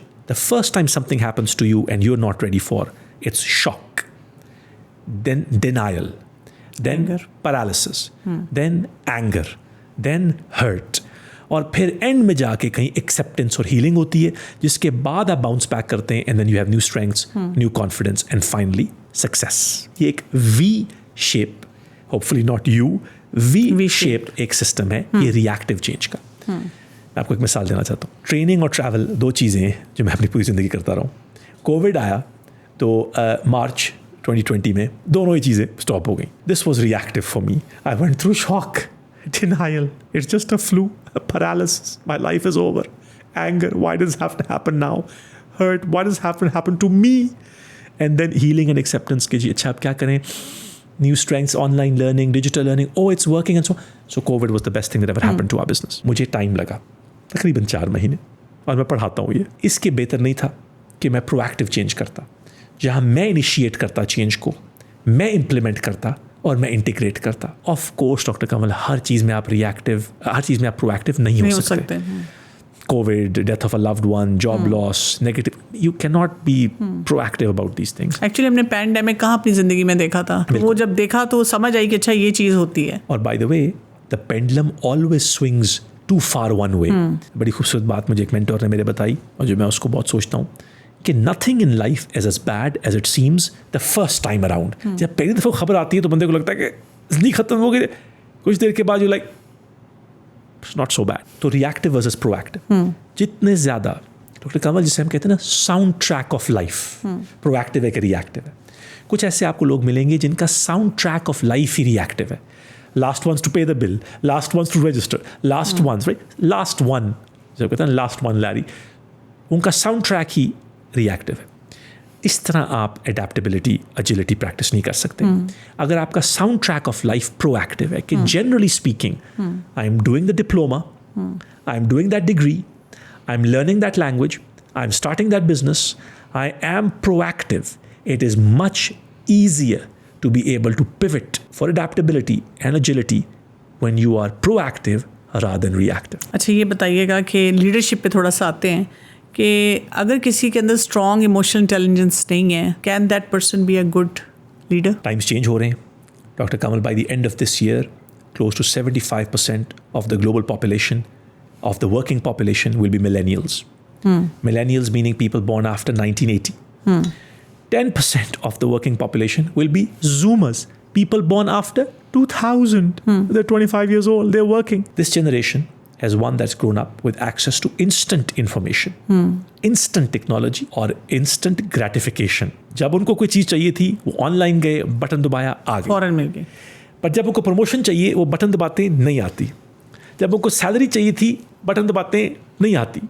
Button दबाई जा रहे हैं, ग्रेटिफिकेशन नहीं आ रही. इस एनवायरनमेंट में आप लीडरशिप की इंपॉर्टेंस देख रही हैं, मैनेजमेंट लीडरशिप की इंपॉर्टेंस देख रही हैं कि how are you going to continue, कि आप एंगेज कैसे करेंगे उस जनरेशन को जिसको हर 3 महीने के बाद, 6 महीने के बाद कोई नई चीज़ चाहिए. They are not happy with where they are. So एक वक्त था डॉक्टर कंवल, जिस तरह अगर मैं एग्जाम्पल लूँ, जैक वेल्च एक बड़े मशहूर GE के CEO थे. उनके बारे में कहा जाता था कि उन्होंने प्रोडक्टिविटी, परफॉर्मेंस, एफिशिएंसी उस ऑर्गेनाइजेशन की इतनी हाई ले गए कि शेयर होल्डर्स की बल्ले बल्ले हो गई. जब जैक वेल्च कंपनी से रिटायर हुए, उसके बाद उस कंपनी की प्रॉफिटेबिलिटी को क्या हुआ, GE के कल्चर को क्या हुआ? तो मेरे लिए तो वो लीडर सही नहीं जिसने कोई सक्सेशन प्लान ही नहीं बनाया, जो कि एक इतना सेल्फ ओरिएंटेड लीडर था कि yes he achieve, she achieve greatness जब वो वहाँ पे थे, पर जब वो चले गए वो सिस्टम कोलैप्स हो गया. लेकिन हमारे बहुत सारे सिस्टम ऐसे ही नहीं है डॉक्टर कमल. यही तो ट्रेजेडी है, because it's egocentric leadership instead of participative या डेलीगेटिव लीडरशिप, जहाँ पे leaders only job is to create other leaders. Opposite है. अगर आप मुझे इजाज़त दें तो मैं यहाँ पर सीरत का जिक्र करना चाहूँगा ज़रूर कि हमारे पैगम्बर हज़रत मोहम्मद सल्लल्लाहु अलैहि वसल्लम ने अपनी ज़िंदगी में कितने लीडर्स प्रिपेयर किए. लेस्ली हेज़ल्टन जो कि एक जूइश ऑथर हैं, उन्होंने अपनी किताब में लिखा है, after almost 30 years of leadership, of writing on leadership, उन्होंने कहा never before and never since have more leaders been created at any one point than at the time of the prophet Muhammad सल्लल्लाहु अलैहि वसल्लम. और आप इन लोगों को देखें, ये जो लोग थे, ये सिर्फ खुद लीडर्स नहीं थे, ये लोग आगे से भी लीडर्स बना रहे थे. जनरेशनली जो गोल्डन एज ऑफ इस्लाम में ताबईन और तबा ताबईन जी, और आप देखें वो इस्लाम कैसे स्प्रेड हो रहा था और उन डिफ़िकल्ट सिचुएशंस में स्प्रेड हो रहा था. हम मुस्लिम्स जो हैं वो 770 साल आफ्टर प्रॉफिट्स डेथ सल्लल्लाहु अलैहि वसल्लम हम battle of talus river China में लड़ रहे हैं, और हम नॉर्थ अफ्रीका में, और जो मोहम्मद बिन कासिम हैं वो सिंध में पहुँचे हुए हैं. ये कैसे हो रहा था डॉक्टर कमल? इसलिए हो रहा था बिकॉज सिर्फ एक लीडर के जाने से चीज़ें रुक नहीं गई, एक सक्सेशन प्लानिंग रही. सो वेरी इंपॉर्टेंट जो ये लोग पॉडकास्ट सुनेंगे कि अगर आपको कोई भी अथॉरिटी दी गई है, कोई लीडरशिप दी गई है, तो प्लीज़ मेक श्योर कि आप अपनी कुर्सी पकड़ने के चक्करों में ऐसे नहीं है कि आप इनसिक्योरिटी कि अगर मैंने किसी को कुछ सिखा दिया तो ये तो मेरे से आगे चला जाएगा तो मेरी पोजीशन कॉम्प्रोमाइज़ हो जाएगी. ये इम्पॉवरिश्ड लिडरशिप है. अच्छा, ये जो अब हम लीडरशिप की बात करें तो ये मुझे बताएगा कि जो इमोशनल इंटेलिजेंस होती है, ये how does it fuel vision, strategy or team loyalty? MashaAllah, again, incredible questions. It's directly linked. A leader's ability to be able to aspire people, to be able to motivate people towards a message, a vision, a mission, is directly linked to their ability to be able to manage their own vision and mission. वो कहते हैं ना, you cannot give to others what you do not have yourself. अगर emotional intelligence के साथ आपको ये understanding है कि clarity of thought, clarity of emotions मेरे क्लियर हैं, आई नो कि मेरे ट्रिगर्स जैसे आपने जिक्र किया वो क्या हैं, I have great clarity of thought कि मुझे success how does it look for me, because one of the things that having great EQ does, because it comes from the right side of the brain, it encourages vision creation. So I find even in my own life that when I have been more settled, Dr. Kanwal, when I have been more emotionally stable, I find it easier to be able to visualize my success and then to be able to make a pathway towards it. So vision और mission तभी आप दे सकते हैं और लोगों को inspire कर सकते हैं with settled, stable leadership. Not where आज हम लेफ्ट जा रहे हैं, आज हम राइट जा रहे हैं, हम क्यों जा रहे हैं किसी को नहीं पता. डॉक्टर कंवल, रिसेंटली हमने एक ऑर्गेनाइजेशन की ट्रेनिंग की दुबई के अंदर, UAE के अंदर, और हमने उनके फ्रंट लाइन टेलर्स जो लोग कस्टमर सर्विस से डील करते थे, उनको हमने पढ़ाया चेंज मैनेजमेंट, क्योंकि कुछ चेंज आई थी सेंट्रल बैंक की तरफ से, तो उन्होंने कहा कि आप इनको ये पढ़ाएं. फिर हमने उनको ऑब्जर्व किया, तो हमने देखा कि इतनी ट्रेनिंग के बाद, इतनी मेहनत के बाद, 600 लोगों की मेहनत के बाद वही लोग रेजिस्ट करते थे चेंज को. डॉक्टर कंवल, जब उनके पास फॉर्म्स आते थे नए, वो उन फॉर्म्स को ना फाड़ के फेंक देते थे और ना गलत भरते थे, इसलिए ताकि जाके आगे फंस जाए और फिर वापस आए फॉर्म. तो हमने उन लोगों से पूछा कि आप ये सैबोटाज क्यों कर रहे हैं. उन्होंने कहा हमें इसलिए हम सैबोटाज कर रहे हैं बिकॉज हमें ये नहीं पता कि हम ये कर क्यों रहे हैं. अगर हमें so people who are being impacted by the change did not know why the change is happening. तो वो जितनी एनर्जी उसको सैबोटाज करने में लगाते थे ना, अगर वही एनर्जी उस प्रोसेस को चलाने में लगाए थे तो प्रोसेस चल जाता. जी बिल्कुल ऐसे. और ये एक हर ऑर्गेनाइजेशन में होता है. अच्छा, ये आप तो कॉर्पोरेट की एग्जांपल दे रहे हैं, मेरे सामने फ़ौरन दिमाग में एक डोमेस्टिक एग्जांपल आ गया, क्योंकि मेरे पास बहुत लोग कोचिंग के लिए भी आते हैं. कोई ना कोई खातून आ जाएंगी, डिवेस्टेटेड, रिलेशनशिप अच्छा नहीं चल रहा, और वो बैठ के मुझे कहेंगी कि मैं छोड़ना चाह रही हूँ हस्बैंड को. तो मैं उनको ये कहती हूँ कि till you are emotionally settled आप कोई डिसीजन ना लें, आप सिर्फ अपने जज्बात को ठीक करें, फिर आपको समझ आएगा आपने क्या फ़ैसला लेना है. तो ये हमारे जो जज्बात हैं ना, ये हमें काफ़ी ज़्यादा ट्रबल्ड रखते हैं इस वजह से कि हम उनको सही तरह से नहीं यूज़ कर रहे हैं. मैं ये भी आपसे जानना चाहती हूँ कि देखिए रसूलुल्लाह सल्लल्लाहु अलैहि वसल्लम के जब हम लाइफ को देखते हैं तो आप सल्लल्लाहु अलैहि वसल्लम की ज़िंदगी में बहुत टर्बुलेंट टाइम्स रहे हैं, आपने जिक्र भी उनका किया. लेकिन मैं चाह रही थी कि सेल्फ अवेयरनेस के रेफरेंस से आप मुझे ज़रूर बताएं कि आपको क्या लगता है कि हमारे प्यारे नबी सल्लल्लाहु अलैहि वसल्लम ने किस तरह से अपने आप को मैनेज किया. क्योंकि देखिए हम तो जाके किसी के साथ बैठ के रो भी लेते हैं, किसी को अपना दुखड़ा भी सुना देते हैं कि ये मुझे चैलेंज आ रहा है, लेकिन प्रॉफेट सल्लल्लाहु अलैहि वसल्लम had to manage everyone. He was a role model, और फिर अपने आप को सारा देखना और कंपोज रखना. अगर हम various aspects of the emotional intelligence of our prophet सल्लल्लाहु अलैहि वसल्लम को स्टडी करते हैं, ऑफ कोर्स हम एम्पैथी देखते हैं बहुत ज़्यादा. हम देखते हैं कब कब उन्होंने कहाँ लोगों के साथ अच्छा सलूक किया.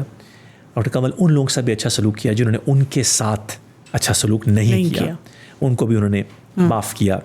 फतह मक्का के मौके के ऊपर हिंद, जिसने उनके बिलवेड चाचा हज़रत हमज़ा की शहादत करवाई थी, उसी हिंद को उन्होंने कहा I forgive you for what you had done and I am forgiving you for what you are doing. क्योंकि वो फतह मक्का के टाइम पे हैकल कर रही थी और उनको डिस्ट्रैक्ट कर रही थी.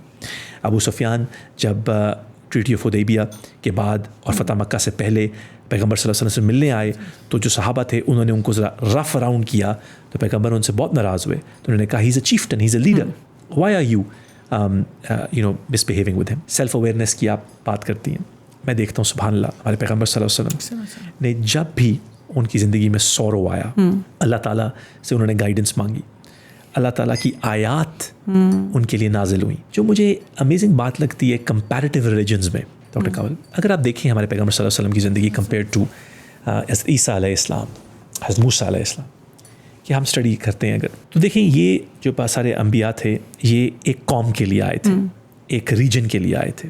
हमारे पैगम्बर सल्लल्लाहु अलैहि वसल्लम पूरे रहमतुल आलमीन थे. और मैं उनके मैसेज को भी देखता हूँ कि जीसस जो हैं उनका जो इन्फ्लुएंस था, remember that most of the profits they were meek and mild prophets, अगर मैं ये लफ्ज़ इस्तेमाल कर सकूँ. हमारे पैगम्बर सल्लल्लाहु अलैहि वसल्लम was not a meek and mild prophet. He was the leader of a state. He wrote letters to different emperors as the leader of a state. And many of the Jewish tribes at the time were already accepting Islam. So actually जब ये फ़तह मक्का के time के बाद, जब हज़रत पाक सल्लल्लाहु अलैहि वसल्लम फ़तह मक्का के टाइम पे कहते हैं 1 लाख लोग, और फिर उसके बाद अल्लाह आलम जो आखिरी खुतबे पे कितने लोग, माज़रत फ़तह मक्का के टाइम पे तकरीबन 10,000 लोग, और उसके बाद जो उनका लास्ट सरमन था उस पर कहते हैं कि 1 लाख लोग से ज़्यादा वहाँ पर थे. तो ये लोग कौन थे डॉक्टर कंवल? ये 90 से 95% वो लोग थे जिन्होंने पिछले 2 से 3 सालों के अंदर इस्लाम कबूल किया था. सो हमारे पैगम्बर सल्लल्लाहु अलैहि वसल्लम को ये पता था, because of great knowledge and great EQ, कि इन लोगों की जो अफिलिएशंस अपने ट्राइबल अलायंसेस से ज़्यादा होंगी कंपेयर टू इस्लाम। एक नॉर्मल प्रोसेस है, उन्होंने पूरी ज़िंदगी एक माइंड सेट से ऑपरेट किया है, उन्होंने इस्लाम कबूल कर लिया है, तो ऐसा नहीं होगा कि इंस्टेंटली अगले दिन वो उठेंगे और वो एक डिफरेंट ह्यूमन इंसान होंगे। तो हमारे पैगंबर ने उनको अलाउ किया। मैं एक इमोशनल इंटेलिजेंस हमारे पैगंबर सल्लल्लाहु अलैहि वसल्लम की बात पर मुझे इतना जो है वो सीखना को मिलता है, और मैं दिन ब दिन सुभान अल्लाह ये बात करता भी हूँ। मैं उनकी तरह हो तो नहीं सकता, बट उनकी कुछ क्वालिटीज़ सीखना चाहता हूँ। फतह मक्का के मौके पे जब लोग बाया लेने आ रहे थे, बैत लेने आ रहे थे पैगंबर सल्लल्लाहु अलैहि वसल्लम के ऊपर, और बहुत लंबी लाइन थी, और जो मर्द थे वो आते थे, उनका हाथ पकड़ते थे, और वो जो एक ट्रेडिशनल 300-400 साल से अरेबियन सोसाइटी में वो रिसाइट करते थे कि मैं आपको फॉलो करूँगा, जो आप करेंगे वो कहूँगा, जो जिसे रोकेंगे वो रोकूँ, वो रिसाइट करते थे। तो जो हमारे पैगंबर ने ऐड की चीज़, वो कहते थे as best you can, as best you can, मतलब जितना हो सके अपनी कैपेसिटी में। अब देखें, क्या ये extreme level of emotional intelligence नहीं है? नोइंग कि ये लोग पॉलिथियस्टिक बैकग्राउंड से हैं, ये लोग एक सर्टन लाइफ पहले मैनेज करते रहे, अब ये इस्लाम के फोल्ड में आ रहे हैं, इनको अल्कोहल छोड़नी पड़ रही है, इनको पॉलिथियज्म छोड़ना पड़ रहा है, तो it can not be something which is so difficult to them. एक और मिसाल, हम तो पूरी शाम पूरा दिन बैठे रहे हमारे पैगंबर सल्लल्लाहु अलैहि वसल्लम की एग्जाम्पल्स लेते हुए। आपने लीडरशिप की जिक्र किया, लीडरशिप की बात की, तो मैं ऑफन ट्रीटी हुदैबिया पे जाता हूँ, और मैं वो सोचता हूँ हुदैबिया के मौके पे मैं अपने विजुअलाइज करना चाहता हूँ कि एक पैगंबर सल्लल्लाहु अलैहि वसल्लम तकरीबन ऑलरेडी उस वक्त तक 17 ईयर्स से पैगंबर थे, तो बाय दैट टाइम उनकी level of respect, he had thousands and may be hundreds of thousands of followers, और ट्रीटी ऑफ हुदैबिया में उनके करीब तरीन सहाबा में एक ओपन रिबेलियन था।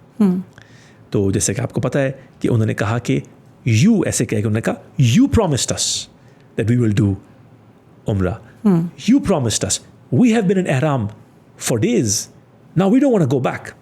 और फिर उन्होंने वो खुद सर मुंडवाया और जानवर की कुर्बानी की। और तो मैं उस वक्त के बारे में सोचता हूँ, आई वंडर कि जब वो वापस आए ट्रीटी ऑफ हुदैबिया से, और कुछ नरेशंस में आता है कि आते साथ उन्होंने खैबर पे हमला किया, कुछ नरेशंस में आता है कुछ मिनट कुछ दिनों की बात थी। तो जब खैबर में फतह हुई, बनु नज़ीर को सैक कर दिया गया और खैबर फतह हो गया, तो उन्हीं लोगों में हमारे पैगंबर सल्लल्लाहु अलैहि वसल्लम ने वही स्पॉइल्स, बल्कि ज़्यादा खैबर की जो विक्ट्रीज थी कि स्पॉइल थे, वो उन लोगों में बांटे जिन्होंने हुदैबिया के ऊपर ओपन रिबेलियन की थी। अच्छा, मैं आपसे यहाँ पे ये जानना चाहूँगी ना, ये जो एक फ़ाइन बैलेंस हमें रसूलुल्लाह सल्लल्लाहु अलैहि वसल्लम की पर्सनैलिटी में नज़र आता है, एम्पैथी भी है, असर्टिवनेस भी है, इस बैलेंस को आप कैसे डिस्क्राइब करेंगे? ऑफ कोर्स आवर प्रॉफिट सल्लल्लाहु अलैहि वसल्लम वाज द परफेक्ट ह्यूमन, क्योंकि उनके जो थॉट प्रोसेसेस थे वो सिर्फ वहाँ पर उस वक़्त के लिए नहीं थे, वो हमारी पूरी ज़िंदगी के लिए एक एग्जाम्पल है।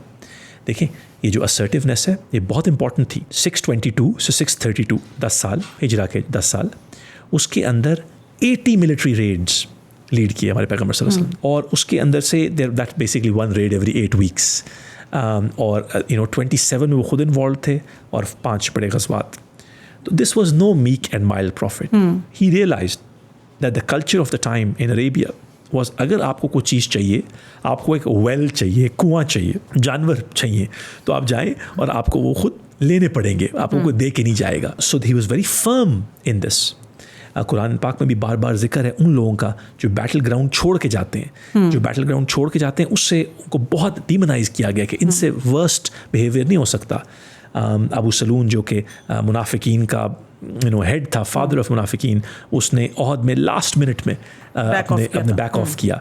सो this was no meek and mild prophet, but on the other side जैसे ही सुभान अल्लाह कोई चीज़ होती थी ओहद के बाद। मैं एक्चुअली सॉरी, यहाँ पे जो इस रेफरेंस से कॉन्टेक्स्ट से जब अभी आप बात कर रहे हैं, मैं थोड़ा सा ऐड करना चाहूँगी। हमारे यहाँ पे जब हम रसूलुल्लाह सल्लल्लाहु अलैहि वसल्लम की बात करते हैं और वो अपने बच्चों को, स्पेशली यूथ को सिखाने की कोशिश करते हैं कि अफ़ दरगुज़र और ये काम करो, तो कभी कभी ऐसे भी हो जाता है कि जब वो एक्चुअली लैंड करते हैं अपनी उस एनवायरनमेंट में जहाँ पे वो जॉब्स में हैं और बाकी अपने लाइफ चैलेंजेस को देख रहे हैं, असर्टिवनेस हम साथ लेकर नहीं आते, तो उसकी वजह से वो बुली हो रहे होते हैं और कोई ना कोई एग्रेसिव लोग उनके ऊपर जो है ना हावी आ रहे होते हैं। तो इस रेफरेंस से मैं जानना चाह रही थी कि वो हमें कैसे वो बैलेंस आएगा।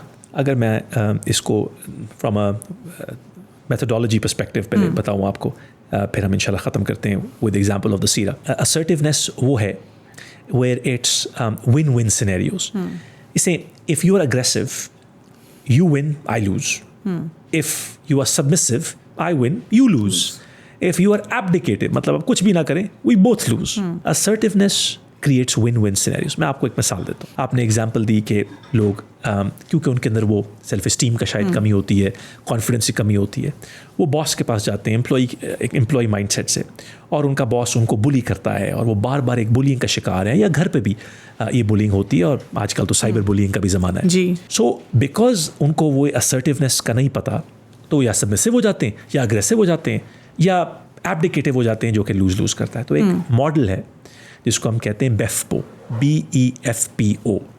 वो मॉडल है असर्टिवनेस का. वो कहता है कि अगर आपको कोई चीज़ बुरी लगी है, सो मैनेजर का जिक्र ले लेते हैं. For example, it's 5 PM on a Friday afternoon and you ready to go home. आपने कुछ दोस्त मेहमान घर आ रहे हैं, आपने बड़ी तैयारी की हुई है, आप निकलने लगे थे ऑफिस से, और आपके बॉस आपके पास आए, उन्होंने एक स्टैक ऑफ फाइल्स आपके टेबल पे रखी, उन्होंने कहा I need this done tonight. अब आपके पास 4 ऑप्शन हैं. या तो आप कहें कि I hate you boss, it could be career limiting, या तो आप कहें okay boss I will do it, but remember people in life treat you the way you teach them to treat you. Third, ये abdicative, कि आप ना करें कुछ और होप करें वो भूल जाए. या फोर्थ एग्जाम्पल है, आप BEFPO करें. BEFPO क्या है? Behaviour, effect, feeling, preference and outcome. आप कहें you know boss, when you come to me at 5 PM on a Friday afternoon and give me work to do, behavior. The effect that it has on me is that I feel extremely stressed, nervous, anxious, upset. यहाँ रुकना नहीं है. However, preference, if you could come to me earlier during the day, earlier during the week, the outcome will be my work will be of better quality, I'll get more accomplished, you'll be happier and I'll be happier. Win-win scenario. Doctor Kamal, जब मैं पढ़ाता हूँ ना ये organisations में, तो लोग मुझे कहते हैं भाई जान आप कभी हमारी कंपनी में आगे देखें, हमारे बॉस फिर भी कहेंगे करो, ओके नो प्रॉब्लम, आप करो नेक्स्ट टाइम, फिर BEFPO. Because people in life treat you the way you teach them to treat you. Doctor Kamal, आपको पता है हम कितनी एग्जिट इंटरव्यूज़ करते हैं जब लोग एक कंपनी छोड़ रहे होते हैं, और हम उनसे कहते हैं आप क्यों छोड़ रहे हैं, तो वो कहते हैं मेरे बॉस ने ये कहा, मेरे बॉस ने ये कहा. हम कहते हैं आपने उनको बताया? नहीं. कहते हैं नहीं. हम बॉस के पास जाते हैं, कहते हैं ये पता है क्यों छोड़ रहे हैं, इसकी वजह से. उसने क्यों, मुझे बताया क्यों नहीं. सो कहते हैं ना, good communication, bad communication is better than no communication. So assertiveness is part of our makeup, otherwise we'll keep getting taken advantage of. और जैसे कि मैंने आपसे पहले जिक्र किया, हमारे पैगम्बर सल्लल्लाहु अलैहि वसल्लम कोई मीक और माइल्ड प्रॉफिट नहीं थे, who was just एक सिर्फ थियोलॉजिकल पर्सपेक्टिव से लीड कर रहे थे. जो वकीदी जो ऑथर हैं जिन्होंने बहुत सारी किताबें लिखी हैं, वो military strategy of the profit सल्लल्लाहु अलैहि वसल्लम के ऊपर बहुत ज़्यादा लिखते हैं, और वो लिखते हैं कि our prophet was always, while he was practicing self-defense, of course he was practicing self-defense, he was very clear in his strategic intent to push the Islamic agenda forward and forward. यहाँ पे मैं एक ओहद की बात अगर हम करें तो मेरे माइंड में एग्जांपल आती है, जो मुझे लगता है कि कंपेनियंस हैं उनसे एक मिस्टेक हुई है, और आप देखिए कि वो ऐसी मिस्टेक है जिससे कितना स्ट्रॉन्ग एक इम्पैक्ट आ रहा है पूरा, और रसूलुल्लाह सल्लल्लाहु अलैहि वसल्लम कैसे उसको हैंडल करें. और अदरवाइज़ भी हम सीरा पढ़ते हैं तो हमारे प्यारे नबी सल्लल्लाहु अलैहि वसल्लम ने बहुत सी गलतियों को इतनी आसानी से माफ़ किया और दरगुजर किया. हमारा तो होता है कि एक छोटी सी चीज़ इधर से उधर हो जाए तो वी क्रिएट क्योस, और अगर कोई आके बता दे कि सॉरी मुझसे ये गलती हो गई है, तो सॉरी बोलने का मतलब ये है कि आप इस पे और चढ़ाई करो. क्योंकि हम अनफॉर्चुनेटली सीरा से, कुरान से दूर जा चुके हैं, और हम अनफॉर्चुनेटली अपनी डे टू डे लाइफ में वो क्वालिटीज़, वो कैरेक्टरिस्टिक्स प्रैक्टिस नहीं करते. ओहद के मकाम का आपने जिक्र किया, no doubt. By the way doctor Kamal, ये जो ओहद वाला एपिसोड हुआ, ये may be 5% of the army की गलती की वजह से 95% ऑफ द आर्मी को सफ़र करना पड़ा, और हमारे पैगम्बर सल्लल्लाहु अलैहि वसल्लम को ख़ुद फिज़िकली सफ़र करना पड़ा. कुरान शरीफ में अल्लाह ताला ने जब ओहद ख़त्म हो गई और वो लोगों ने जो जिनकी वजह से हुआ था सारा डैमेज, अल्लाह ने रसूल सल्लल्लाहु अलैहि वसल्लम को कहा कि आप इनसे ही जाके मशवरा करें. सो नॉट ओनली कि इनको फॉरगिव किया जाए और फॉरगिवनेस आप प्रैक्टिस करें, बट इन्हीं से जाके मशवरा करें. ये क्यों हमारे कुरान सिखा रहा है? Because at the end of the day जो फॉरगिवनेस है वो ईगो को मारती है, और ईगो, इब्लीस का ईगो, शैतान का ईगो की ही तो जंग थी सारी. सो जब आप किसी को फॉरगिव कर देते हैं, जब किसी से आप फॉरगिवनेस मांगते हैं, तो आपका ईगो न्यूट्रलाइज होता है. और मैं हमेशा, अभी बच्चे आए हुए थे उनसे ये बात कर रहा था कि जब हमारे पैगम्बर सल्लल्लाहु अलैहि वसल्लम ने ये बात कह दी कि जो किसी को माफ़ कर देगा वो मेरे साथ यौम हशर के दिन ऐसे खड़ा होगा. इसके आगे मैं बता रहा था उनको कि जैसा मेरे घर में कोई बच्चे लड़ते हैं ना, तो वो मेरे पास आते हैं ना, इसने ये किया है, उसने वो किया है. तो उनसे कहा तो एक second do you want to be like this? Yes I want to be, yes okay then forgive them. ये चीज़ें हम प्रैक्टिस करना भूल गए। अच्छा, टुवर्ड्स द एंड अगर मैं आपसे कोई एक हैबिट ऐसी पूछना चाहूँ इमोशनल इंटेलिजेंस की which we can start practising immediately, कि हमारे अंदर वो इमोशनल इंटेलिजेंस आए जो हमारे प्यारे नबी सल्लल्लाहु अलैहि वसल्लम में थी, और वो लीडरशिप हम उसको दोबारा से रिवाइव करने वाले हों, तो आप क्या कहेंगे? ऑफ कोर्स जी, मैं खुद एक जर्नी पे हूँ, सीरा लीडरशिप प्रोजेक्ट, जिसके साथ हम हुज़ूर पाक सल्लल्लाहु अलैहि वसल्लम की सीरत को बेहतर समझना चाह रहे हैं, अपना अंडरस्टैंडिंग बढ़ाना चाह रहे हैं। I think we have to read, we forgotten to read. मेरे एक मेंटोर थे, उन्होंने मुझे बड़ी इंटरेस्टिंग बात बताई। उन्होंने कहा कि आप नॉर्थ अमेरिका की, वेस्टर्न यूरोप की सबवेज़ में, मेट्रोज़ में कभी बैठें तो आप ऑब्ज़र्व करिएगा कि कौन से वो लोग हैं जो कुछ पढ़ रहे हैं और कौन से लोग कुछ नहीं पढ़ रहे। अनफॉर्चुनेटली जो कुछ नहीं पढ़े होंगे वो आपको हमारे लोग ही नज़र आएंगे, बाकी लोग कुछ ना कुछ पढ़ रहे होते हैं। और अब अनफॉर्चुनेटली डॉक्टर कमल हमारे पास इतनी डिस्ट्रैक्शंस आ गई हैं with social media and with access to so much. We live such busy lives and we're inundated constantly with stimulation from all across us. Recent study in South Korea में उन्होंने देखा कि children under the age of 6 were spending almost 6 to 7 hours a day staring at a screen. Ji. And when they were put into social settings, वो एक दूसरे से बात भी नहीं करते थे। कमल, I think मेरे लिए, आपके लिए, हम सब के लिए जो एक चीज़ बड़ी इंपॉर्टेंट है वो है कि we read.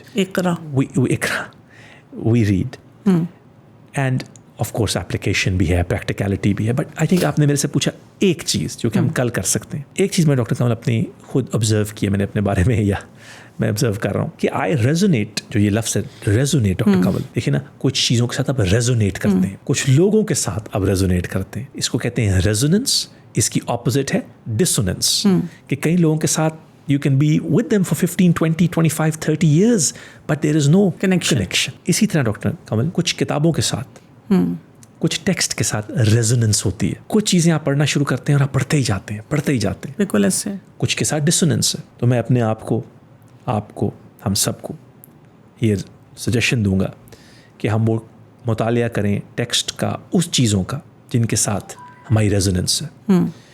हमारे दीन में हमारे पास बहुत सारे ऐसी एवेन्यूज़ हैं जहाँ से हमें सीखने को मिलेगा।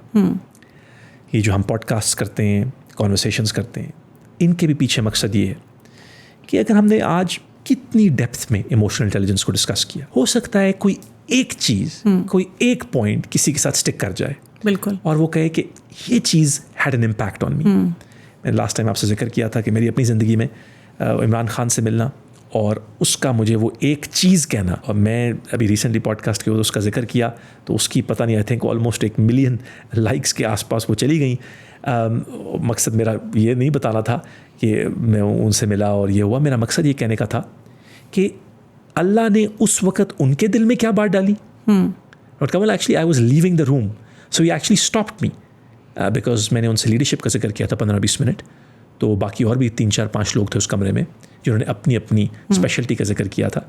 तो he said to me, can I speak to you young man? तो उस वक्त मैं यंग होता था, तो मैं रुक गया। तो मैंने कहा जी। तो कहते हैं कि आपने हुज़ूर पाक सल्लल्लाहु अलैहि वसल्लम की लीडरशिप के ऊपर काम किया और ये सहाबा की बायोग्राफीज़ को लेकर काम किया। तो डॉक्टर कमल, मेरे से आज तक मेरी ज़िंदगी में किसी ने ये बात ही नहीं की। मुझे अभी तक याद है, मैं खड़ा हुआ, सब चुप। मैंने कहा जी नहीं। कहते हैं कि आपने आफ्टर द प्रॉफिट पढ़ी लेस्ली हेज़ल्टन की? मैंने कहा जी नहीं। तो ऐसे कहते हैं, देखिए अगर आप जैसे लोग ये नहीं करेंगे तो कौन करेगा? अस्सलाम वालेकुम। मैंने कहा जी वालेकुम अस्सलाम। तो मैं वहाँ से बाहर निकला और फिर सो। तो मेरे कहने का मकसद ये कि कभी किसी वक्त एट द राइट टाइम कोई चीज़ हमारे दिल में ऐसा इम्पैक्ट क्रिएट करती है, बट अगर हम अपनी सोबत बेहतर नहीं करेंगे, अगर हम अपने आप को उन इन्वायरमेंट्स में नहीं डालेंगे, मुतालिया नहीं करेंगे, सुनेंगे नहीं, तो वो कहाँ से आएगा स्टिमुलस? तो अल्लाह ताला मुझे भी, आपको भी, जो ये पॉडकास्ट सुनेंगे, एक कैपेसिटी दे, कैपेबिलिटी दे कि हमारे पैगंबर सल्लल्लाहु अलैहि वसल्लम की सीरत के अंदर there are so many examples of emotional intelligence. Through the Seerah leadership project we hope कि more and more people not only ये अंडरस्टैंड करें कि ये जो आज के हमारे मसले हैं लीडरशिप के, मैनेजमेंट के, स्ट्रेस के, ऑप्टिमिज्म के, अचीवमेंट ड्राइव के, एम्पैथी के, स्ट्रेस के, ये सब ऐसे मसले सिर्फ हमारी ज़िंदगी में नहीं है, ये हमारे पैगंबर सल्लल्लाहु अलैहि वसल्लम के टाइम से हैं। उन्होंने इन चीज़ को कैसे इनकम्पस किया, कैसे ओवरकम किया, अगर हम वो लेसन सीखें तो अल्लाह ताला हमारी दुनिया में मदद करेंगे और हमारी आखिरत में मदद करेंगे इंशाअल्लाह। जज़ाकल्लाह खैर। This is the end of the podcast but not the series. मैं उम्मीद रखती हूँ कि इंशाल्लाह हम इन टॉपिक्स को फर्दर डिग करेंगे आपके साथ जब भी आप विज़िट कर रहे हों। और आपका बहुत बहुत शुक्रिया टाइम देने का। नाज़रीन, बात ये समझ आती है कि इमोशनल इंटेलिजेंस बहुत इंपॉर्टेंट है। बेसिकली हमें ये भी आज समझ आ जानी चाहिए कि ये जो अपने अंदर ये स्पेशलाइजेशन है ना, ये मास्टरिंग है ना, अपने अंदर पैदा करनी है, अपने ऊपर काम करना है। और जब हम अपने ऊपर काम करेंगे तो फिर ही वो ट्रांसफॉर्मेशन आएगी जो हम अपने ख़ानदानों में देखना चाह रहे हैं, अपने मुल्क में देखना चाह रहे हैं, अपनी उम्मत में देखना चाह रहे हैं। इजाज़त चाहती हूँ। अस्सलाम वालेकुम व रहमतुल्लाहि व बरकातुहू। We look forward to welcoming you on our YouTube channel.